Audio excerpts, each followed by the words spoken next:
Here we go. 3, 2, 1.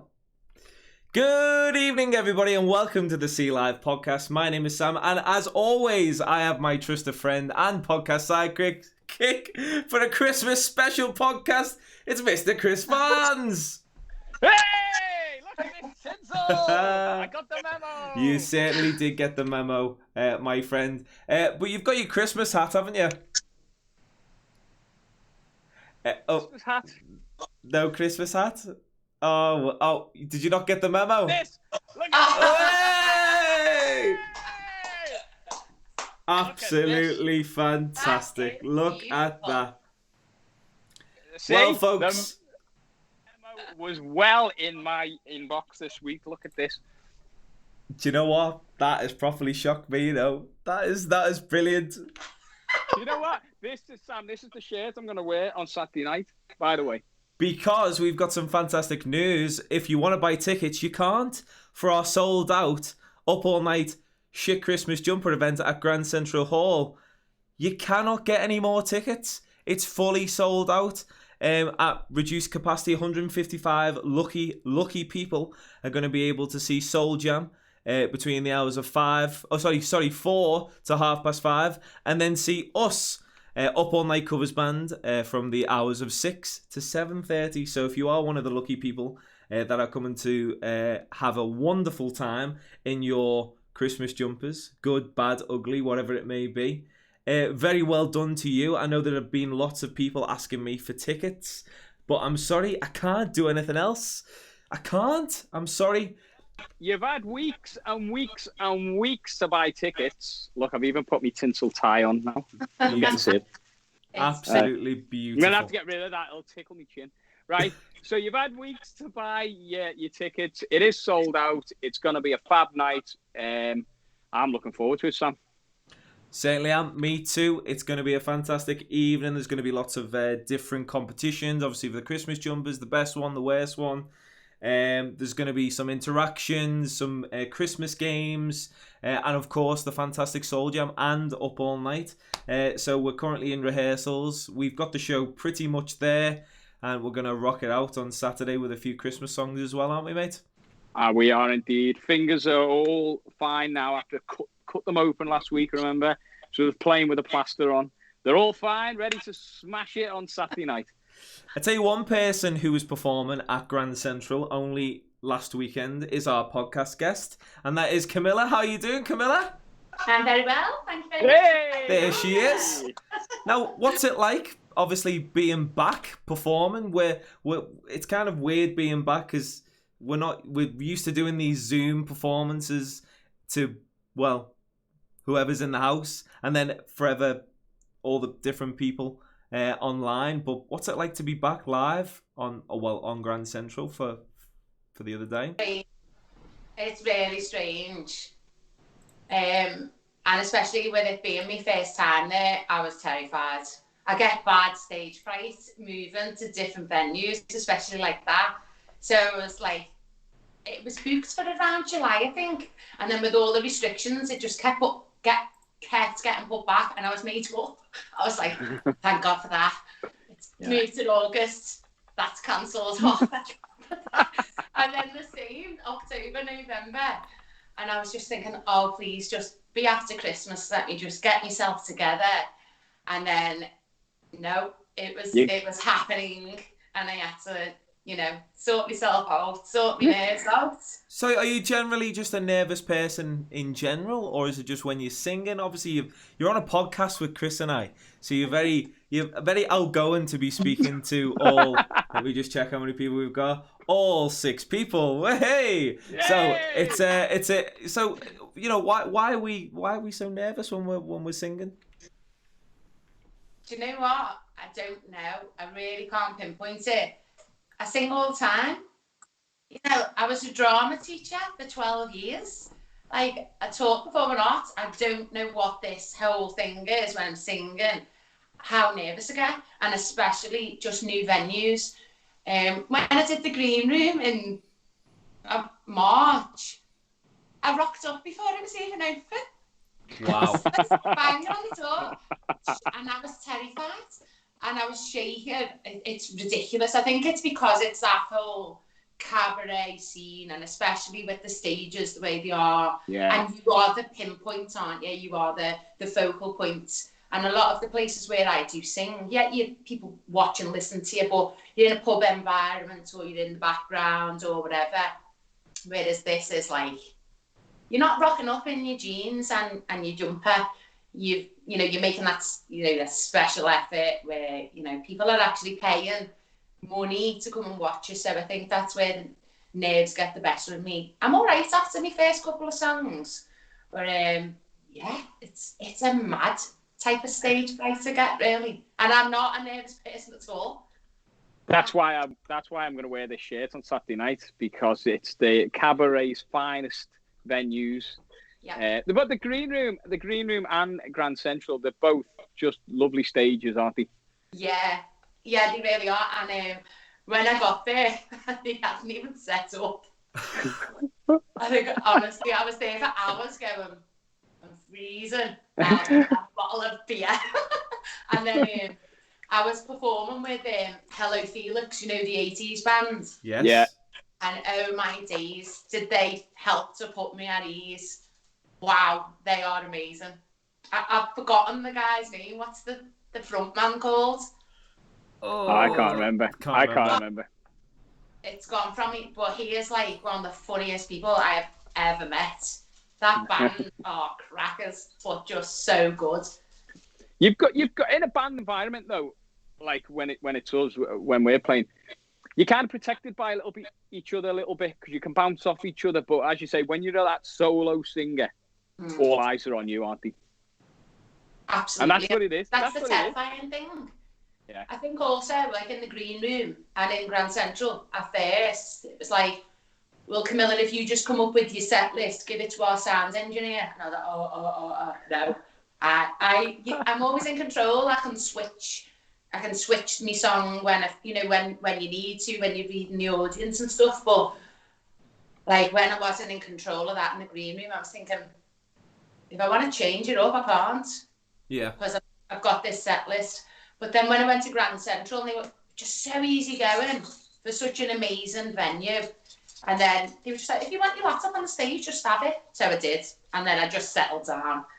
Yeah. And my friend Jo, the lead singer from Soul Jam, Joanne, me and her have been friends for a long time. And she picked me up and she was just, she does what Jo does, like, deep breaths, everything's going to be fine. We nearly had a car crash on the way in, but we'll just skip over that. She killed me on the way in. But Jo and I used to work in Knowsley Community College together. Right, okay. Yeah, we were both teachers there. But she'll kill me for saying that she was my teacher when I was 16. And then, so when I was 16 to 18, she was my dance teacher. I went off to university. And then when I graduated, I came back and then we were colleagues. And then we both left at the same time and pursued our singing career. We were both dance teachers. Well, I got some of my skills from Knowsley Community College back in the day. But it was a great environment. I was doing the music. Probably the people you would know there. There was a guy there, Mal. Mal Cora? Ah, legend, Mal. Absolutely. And Mal. The thing with Mal was he was a big fella. Yeah. He was a big fella. He's sadly no longer with us. No, I know. Which very is good very friends sad. with his son. His son ended up teaching music there. Yeah, well, his son. What was his son's name? Anthony. Yeah, Anthony. Well, he came in after Mal, but Mal used to fall asleep in the sessions. You'd be like doing lessons, and you'd turn around, he'd be flat asleep. Listen, yeah, we used to do full-scale musicals and pantomimes. We'd have a full band, and Mal's on the drums, and then it'd take bass players. Mal, come on, and he'd go, oh, wake up, 1, 2, 3. But he was unbelievably good at the drums. Yeah, he's an amazing, and Tony is just like his dad, so talented, just lovely. Yeah, all the teachers there were there. So I was there before uni. So it was, when did I start uni? 2005, 2004, something like that. 2004 maybe. But You're well younger than me then. Who was the guy in the wheelchair? Phil Ford. Ah, Phil Ford. He Yeah. was another legend. Yeah. I remember we were all had to do this assignment, and he took us all. There was about 6 of us left in the class by the end of and we'd finished, me and my mate, and half of them were still doing it. It was like, oh, let's come and have a lesson. We had a lesson in his house. We were like, what? Wouldn't happen now. What? We had a lesson in his house. You get locked up for that. Yeah, so we all went, trundled down to his house in Huyton, and then he did a lesson there, and then we all went then. It was, yeah. So was you in the same era as Dave McCabe, John Prosser, and Dave Lyons? I don't know. No. I don't think Dave McCabe wasn't in when I was there. Can I ask how old you are? 38. Same age. So maybe he was. Maybe he was the year below me. Don't know. Possibly. Yeah. Maybe. But anyway. But Dave. You can't go back. You can't go back. They were good times though, and they had some real good shows there, and they used to get us down the Huyton Suite, which was another fab venue. I don't know if it's still going, the Huyton Suite. I've done a few weddings there, Yeah, we've done a few. Sam, did you play with us at the Huyton Suite when we did that award show? Don't think that was before my time. Just before, maybe. But I just wanted to go back at a point that you made before, Camilla, about reading the audience. Is that a skill that you learned, obviously, going to the likes of Knowsley College, or did you always have a knack of being able to read an audience and say, okay, little few oldies here need to, put a few 60s, 70s songs in? I think that's taken me time to do that. When I first started singing in the Rose and Crown on Cheapside, and I used to have this set list that the karaoke guy, Martin Cleary, his name was, he used to say, because I used to work on the Ship and Mitre when I was at university, and it used to just go up after it was after I'd finished there and just get on the karaoke and then he was just like, you should start singing, this Martin, the karaoke guy, he lent me all his gear, he used to just give me his laptop to go around singing in pubs in Kensington and stuff. Wow. Yeah, I know, it's bizarre how I started singing, it really is. But I used to just have a set list and I'd be like cardboard cutout.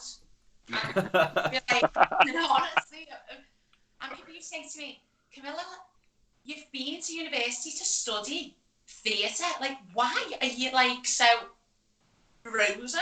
And I'd be like, I haven't got a clue. And I think because, obviously my background is dance and drama, but standing as a singer, I feel like you are just exposed as Camilla. And I'm not, other singers are, if it's you might carry this character with you, but I don't. It is just me, really. I don't try and put on this character that I'm not. I'm just me. I don't know. So is that how you got into not it? a diva, or I don't. Oh, whatever. Tribute or not, and so it's hard to try. But going back to your question, was it's taken me time, and then I've started making sure I've got a few, a lot of it different set lists to accommodate when I need to pull them out the bag, if you like. I make conscious decisions now as a singer to avoid certain songs, or I get asked a lot of the time to sing soul and Motown, and it's something that I love singing, but I don't particularly want to go down that road, just because I feel there's so many more groups in Liverpool that do it a lot better than I do. But also I feel sometimes, without being disrespectful, there's only so many times you can listen to My Girl. Yes. I don't mean to be disrespectful, No. but sometimes you just see the same type of singer. So, I don't consciously go out my way to rap and do, I sing She Said by Plan B, or I do bits of this, that and the other. It's just my vibe. I just think that that's what I do best, is just mix it up. And is that how you got into it? You were literally worked in the pub, and then you went out and just sung. I think it's how a lot of people do it, because once you're in that zone and you can see the working pub scenes, the pub scene was a fantastic scene in Liverpool, and it's still a good scene, but it's not. Hopefully, it'll get back to what it was, because the Sunday afternoon and the Saturday afternoon scene in Liverpool, it was one of the best in the country for entertainment. Yeah, I agree. Yeah, every pub has got a different act, or a different singer, or a different group, and we've just been battered, haven't we? But hopefully, it's great to see everyone is getting out. You were out last week, we're out this week. Let's see what happens 2021. Yeah, it's exciting, and it saddens me though, because we were talking about Vernon before and stuff, but in some of the pubs where I first started singing, I won't let them go. I used to be the resident singer in the Vernon every Friday and Saturday for 2 years. I don't know how they put up with me. There's Camilla again, same singer on Friday, Saturday. But I love that pub so much. I love it, and I will never let it. I went to one Saturday a month. I just won't let that go. I won't, because that's where it started. It's like they are my bread and butter, and I will always thank Jimmy and Barbara for always still wanting me there, because I still want to be there. And I don't feel ever, even when I compare to where it was on Sunday, as much as that's amazing, I still love being in that pub on Dale Street in the back by the one-armed bandit. I love it. Having a pint of real ale and seeing people that I've known for years, that's just who I am. It's not that I don't ever try and aspire to be bigger, because I feel like those things come to you when you're ready.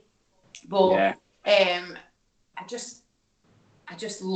love the pub circuit. I was just love it.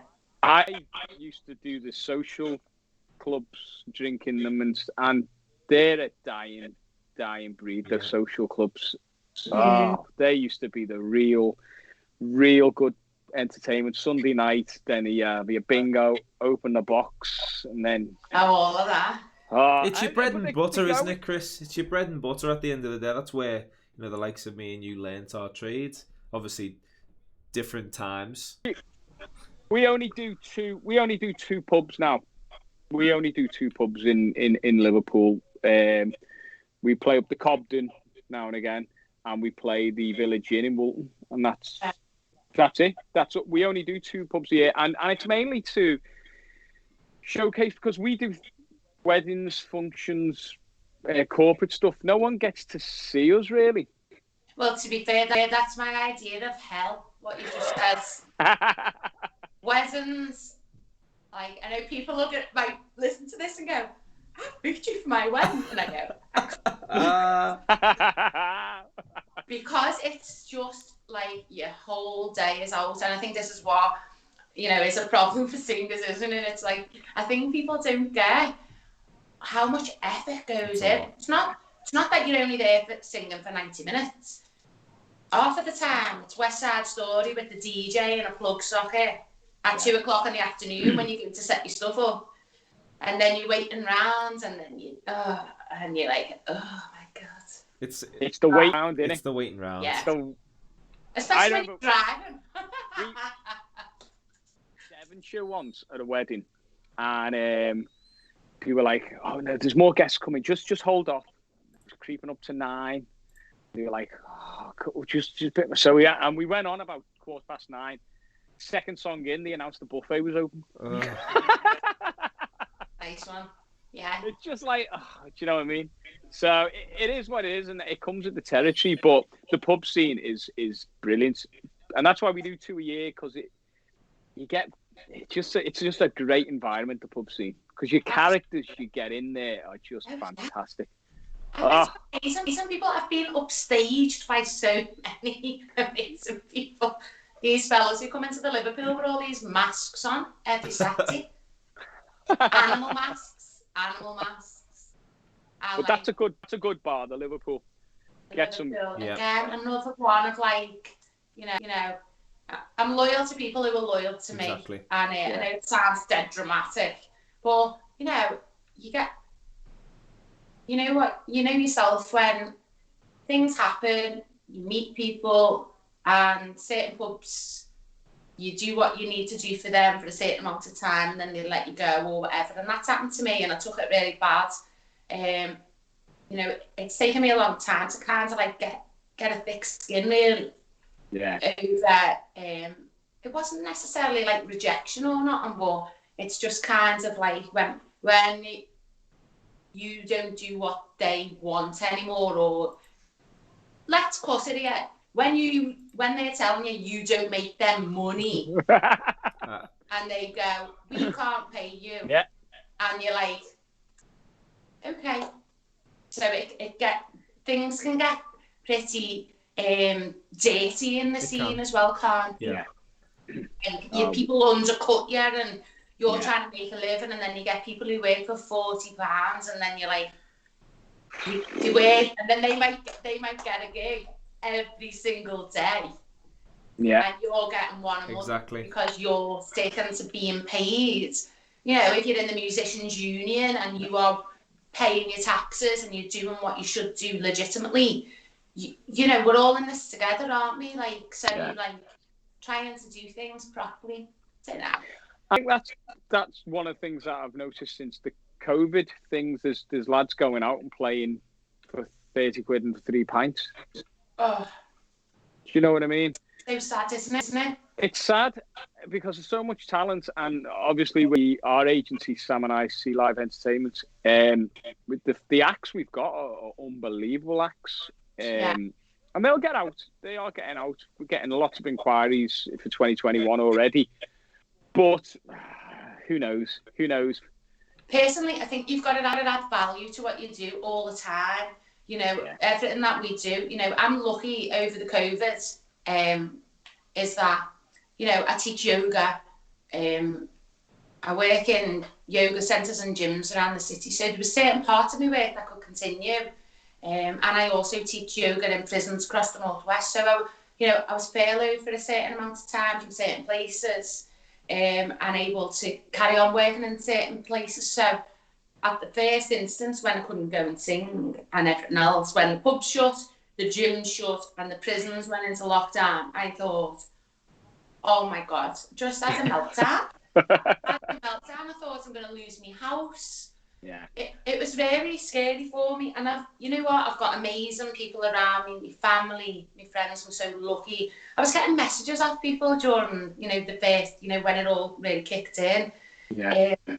People who I've not spoken to for a long time saying, Camilla, if you ever need any help, I've got money there for you. And I was like, and then luckily, I kept myself busy.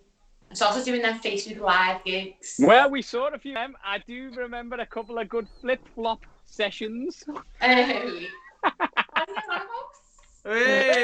I'm never not in these sliders. I don't know what everyone's problem is. It was I think it was your new image. I think that's how you go around the pubs in Liverpool now. I know. I had to wear heels on Sunday. I couldn't walk. Get the sliders quick. Honestly, yeah. They were good, and people were interacting because I watched a few, and people were interacting. You were getting loads of people watching. It was entertaining, but it was busy. It was busy the first one, and then have you noticed it went very quiet? Yeah. It's not picked up again since, I don't think. There's not much. No, I think once people started going, and like the certain venues that can open that are serving food so they can go, and I think it came to a natural end for me after 3 months of doing it. Yeah. Once I could start going around and seeing my family in like the support bubble, I wanted to do that. And, there was times when I was sat in the garden because it was still the summer in my sister's garden. And I was like, right, I've got to go now because I've got to stand on my own and sing into the internet. What was your hardest gig that you had to do over that period? As in, obviously, you were off for that period of time, obviously doing the Zooms. But what was the hardest one coming back to? Live? Yeah.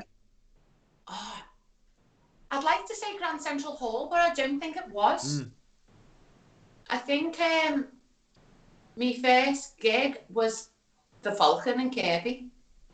Yeah. And I'm around the local community. My dad will usually rock up. And I see my little dad. I go, oh my God. Do the nerves increase when your dad's there? Absolutely. It's ridiculous, isn't it? I think it's hard to be for family. Like, my dad's deaf as a post anyway. He probably can't. He'll kill me if he hears me saying that. But, you know, like, I'll always sing Dusty Springfield for him and things like that. But I can't look at him, start crying. What's that about? Yeah, I go, oh, I can't look at him. And then, but I think that was because I was in the garden. Yeah. The pub's got a big beer garden, so that was like really daunting. It's a weird way of singing as well. I mean, obviously acoustically wise, you're obviously in an open space, so you know the resonance when it's hitting your ear, it's completely different from when you're indoors. I think that was the main shock for me. My first gig was actually back at Grand Central Hall, but the gardens, the outside with the marquees up, and it was quite daunting. Obviously, it was still, like you said, it was summer. But there was a quite a chill, like a breeze in the air, and performing out during that time, it was a bit, well, not to say I didn't like it, but it was different. I was nervous. I think everyone was rusty, coming back, and I think everyone's on a similar playing field now. Everyone's, they can't really ask for the same amount on the basis of, because everyone's been off, so. Yeah, it is what it is. One of those It is what it is, yeah. And I think it just needs certain artists to get back into the forefront to bring more in. I think more venues will jump on the bandwagon once they see how other venues are doing with a bit of live music now. Yeah, honestly do. The restrictions still are obviously holding that back. Like, one of my favourite places to sing is the only place where I sing over the water in the Clorton. And they're a craft pub, so they haven't opened again yet. Wow. And I feel so sorry for them because, again, family-run business, but just they just still haven't opened. And I used to sing there every 3 weeks. You must have lost so much revenue. It's scary. And, like, it's coming up to the busiest time of year. And, when I think...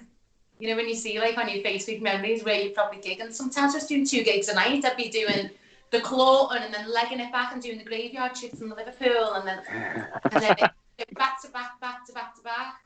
And it's sad, but I'm just trying to change my perspective of it all at the minute and think I've written every gig off. I've had about 5 weddings cancelled, whatever that is, We're just trying to say, well, whatever I get now is a bonus. Yeah. And I'm just going to look forward to having Christmas night off. I work. Like last year, I did 2 gigs Christmas Eve, 1 Christmas night, Boxing night, and then you never really get to see your family. So I'm going to just try and change my perspective over it and say, make the most of it this year and, kind of like enjoy spending time. Exactly. Yeah. So take us through what's happening Christmas Day at Camilla's house. What's going on? What's the lowdown? Well, usually I wake up with a hangover because I am in time Christmas Eve. That's probably not going to happen. But no, normally I will dress the dog up. That's the first thing I do. He hates it, but I'll just show you him. Come here, mate. Oh yeah, let's have a look at the dog. Come here. What's the dog called? Milo. Oh yeah. Oh, look at Milo. So yeah, I'll dress him up as like a reindeer or something, which he obviously hates. And now he's. To be fair, he's being very good. He's being very good. No barking. So. Yeah, he's old now. He's 10. But yeah, and then usually I'll go to the Falcon with my dad and my brother and that. But going to my sisters this year. So we'll just have to play it by ear, I think. I think it's the same for everyone, Chris, isn't it? I think we're all in it. Yeah, well, normally I'm the fed, but now I've got a feed this year, I think. Okay. So I better get my apron on. Yeah, well, I hope it's a Christmas apron. Well, I might have to fashion this into an apron by the time we see Grand Central. I can't get over that shirt, you know. I can't get over that. I love it. I'm wearing this Saturday night. I will tell you, I got a sneak preview this afternoon, didn't I? You did? But I didn't want to tell Sam. I was shocked. I You were so shocked. The picture, the face was hilarious, yeah. Well, you know also what I might start doing in this? A bit of yoga. Oh. So tell me, what do you do with your yoga? You go in the prisons, don't you? I do, yeah. I've been teaching yoga to prisoners and prison staff for just under 5 years, yeah. Wow. And it prisons in the northwest or specific ones? I started in Liverpool, so Walton Prison. Yeah. And that's my longest standing work. And then I moved up to Preston Prison, so just do different days. We talked about Preston before. what a funny little place that is. Yeah, every time I used to go out on my dinner, I was like, I see something weird in this town every single week. And then, like, sometimes I'll put projects together. So I've done a few projects. I've done a project up in Lancaster Farm, so like a 6-week yoga course, if you like, for specific types of offenders. So, for example, when I went up to there, I was working in the drug recovery wing. So yeah, I've been doing that for 5 years. I love my job. That's why I could never commit to singing full time, because I just love my job so much. Being in that environment, obviously you're in a prison. Do you ever feel vulnerable, or is it second nature now? It is second nature now, but right. Personally, you just can't become complacent in that environment. Yeah. When I first started working there, it was slightly terrifying, and also because you see people, and I used to get, "Hey, Camilla, are you that singer from the Liverpool?" And I'd be going, no. And then I'd just be like, why am I lying to these people? They know it's me, for God's sake. So I'd be like, it's me. And then, like, you see people you went to school with and that. In prison, yeah. Yeah. Wow. My God. Yeah. So, like, it's, I work with some very dangerous people, but then I work with people who've got, they've been through the criminal justice system, judicial system, whether you believe it's right what they have been served as a sentence. I'm part of the reducing violence team and reducing reoffending team, so I'm there to carry out a job. And yeah, I do it. Like, do you think helps people in that environment? I'd like to think so. Sometimes people go, well, you're bound to say that, so that but I really do. I see it firsthand. Yeah. I see groups of staff as well. Staff are so important, and I wherever prison I go and work, and I offer free classes to staff because they need it. But I do see, the effect of meditation, quietness, still practices, and on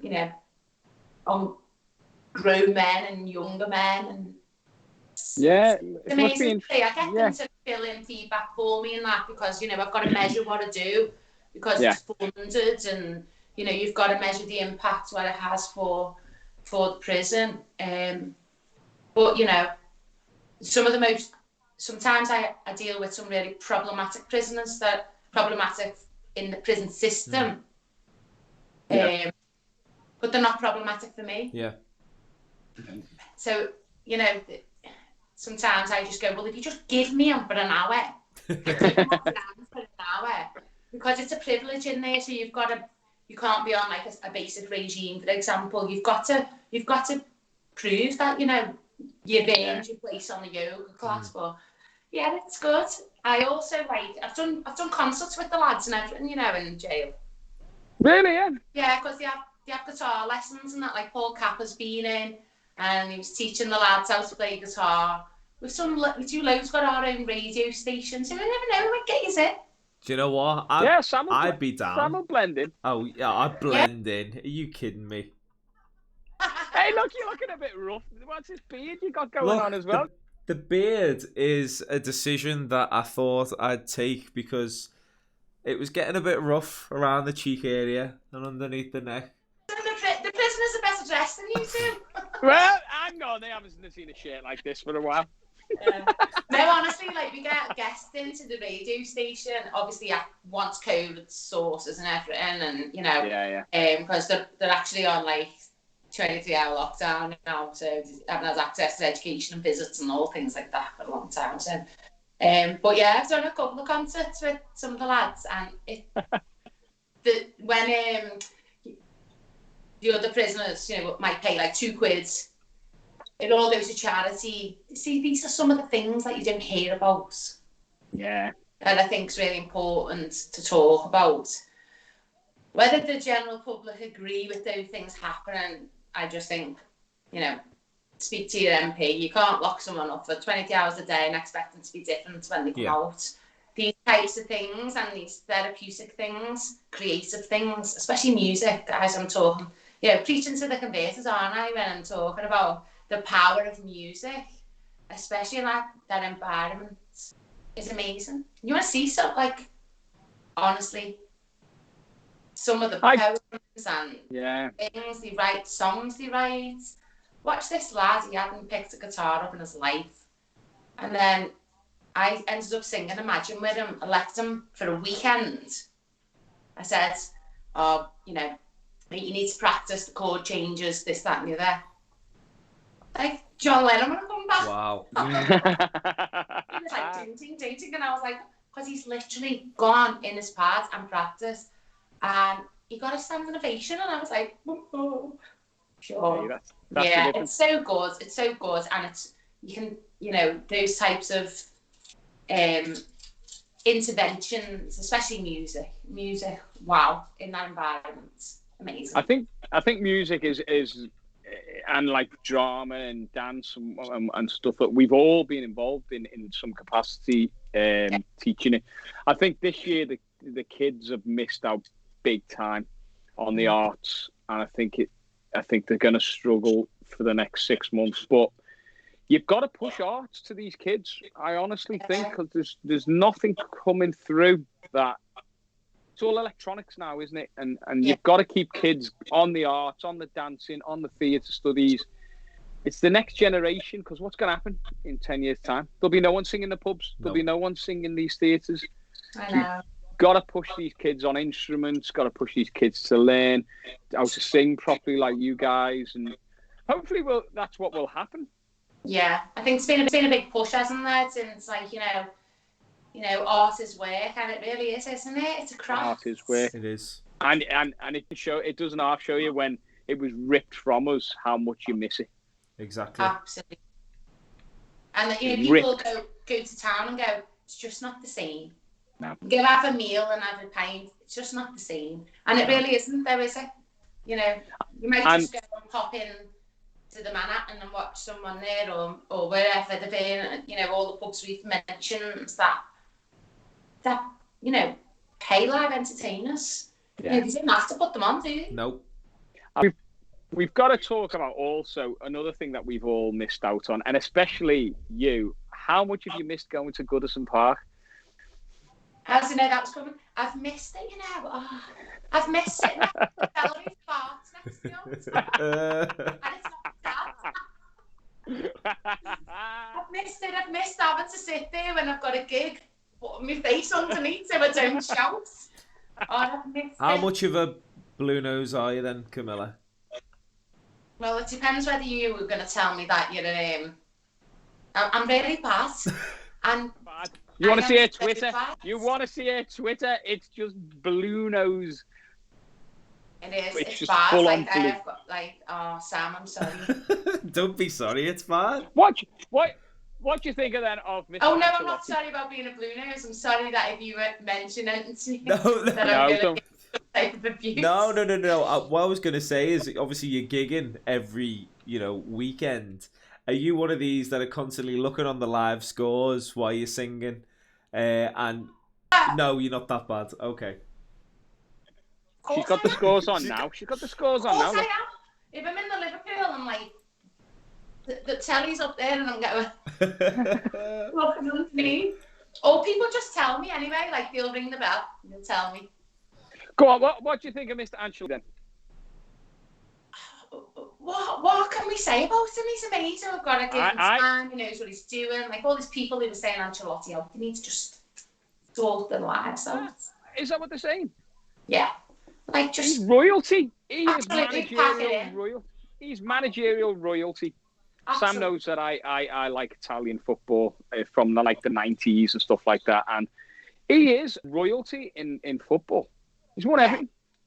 We're so privileged to have him. You know, yeah. And for him to keep, the backroom staff like Duncan Ferguson and stuff like that. You know, I've got to mention that your other great managers back in the league, Sam Allardyce, back in. I was like, oh my God, I thought 2020 couldn't get any. I was shocked when they announced it. Like, I mean, after a 1-1 draw with City, I mean, come on. And then the sack Bilic, it doesn't make sense. Well, if he plays good football, Chris, you never know. Could climb up, couldn't he? Well, that's it. You know what I mean? Let me show you this as well. I've got a card here. Who's this Merry off? Christmas, and there's a book. Who's this off? You've got to say it in the accent. My ass. I knew it was from Ricky Samo.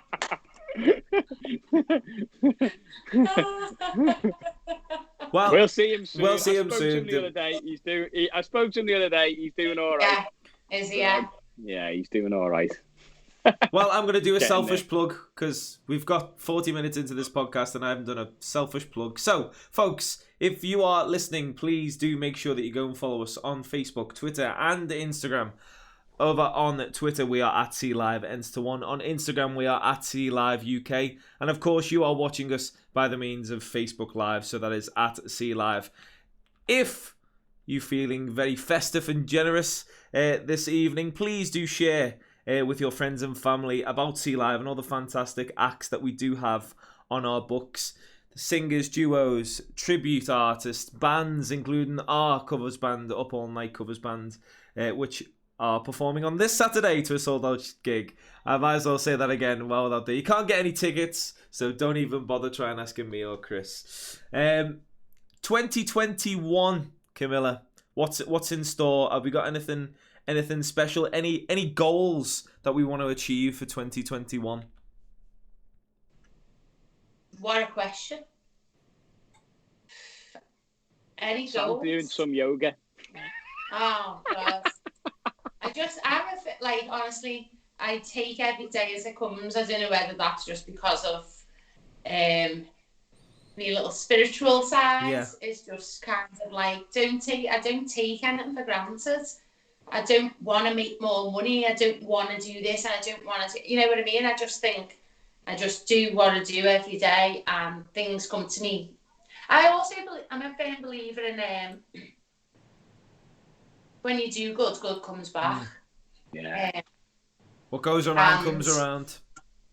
Yeah, and I believe that I honestly, it's sound like, whoa, you little airy fairy thing, but I feel like that's what's happened to me during this lockdown. Like a lot of my jobs involve me giving to people, and especially in the nature of the things that I do, helping people on like a spiritual pathway. I don't know, and I've survived at the moment. I feel like I have really got through this shit. Like, okay, I'm up, my head's above the water without being in debt and without, having to have done loads of things like that. So, I don't know, I think I'm just going to continue to live my life like that. I think that's really important. That's brilliant. But I'm gonna say something. I'm gonna try and get on holiday in 2021, somewhere abroad. I think we all deserve a nice little break. It doesn't have to be anywhere far. Maybe Spain, somewhere sunny. Obviously, get your visas ready and all that. I'm going to Preston. I'm going to. Probably have to have that. I'm going to Preston on my holidays. It sounds amazing. Honestly, you'll probably see some of the weirdest things ever. Ever in your life. I must apologise if my friend who rang me just before the podcast started is watching the podcast. Because he's living in Preston at the moment. But regardless, we'll he's in the prison. I think they're the best people ever, Prestonians. But honestly, I have yet to go and not see something weird.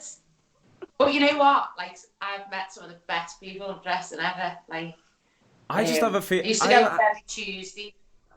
I just have a feeling it would be a really good night out that you wouldn't be expecting it to be a good night out. Do you know when you just go? You just go for the sake of going. I don't know. Have you ever seen Yes Man, Chris? Yes Man with Jim Carrey. Have you ever seen that? Oh yeah. You've seen it, haven't you? Yeah. I think it's one of those moments where you just scroll down all the different locations. You find Preston. You go. You get the train, hour and a half. No, maybe not. Camilla, is there any social media that the people at home can follow you on and see what you're up to the next couple of weeks and into the new year? Well, if you're interested in my yoga stuff is called Warrior Yoga Liverpool. That's on Facebook and Instagram. I'm not professional enough to have a singing page. Well, I used to have one, but then I jibbed it.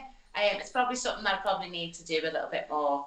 Is have separate pages. It takes a lot of organisation, doesn't it?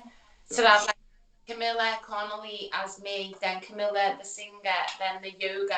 It's a lot, but I know that I need it to be done to keep my profile, my opinions to myself. Well, exactly, yeah. Singing and all that. It's hard, isn't it? Social media is like a job. It is. People have built careers on building platforms to help post, social media posts out on a regular basis. Even just building analytics, the numbers behind it. It's fascinating. Something that I've started to learn being a part of the LMA team and the stuff that they're putting out recently. Has been brilliant, and the analytical stuff, like I said, and the numbers that they've been learning about. It's crazy, and that they know when you're clicking on things and opening and what you're looking at and where the mouse cursor is, and there's actually great Netflix stuff, shows on Netflix, unbelievable stuff, really cool stuff.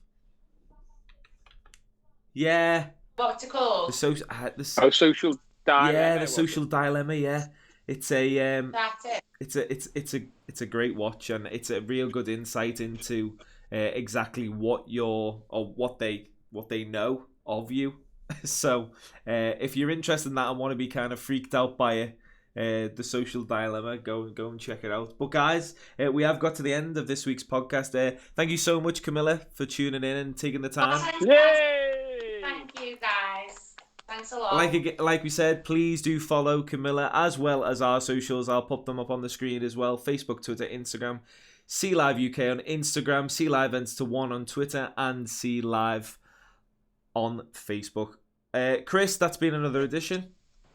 We're having a break till January, aren't we? That is a fantastic point. Yes, we are having a little a well-deserved Christmas break while we rest and recuperate and spend some much-needed time in front of the telly and socially distance with our families as well. So from everyone here at See Live, basically in the house, everyone at See Live, I want to wish you and your families a wonderful Christmas, and we'll see you in the new year for what will be See Live's year 2021. Yeah. All the best, everyone, and we shall see you. Merry Christmas and a Happy New Year, and we'll see you all in the new year. Goodbye, everyone.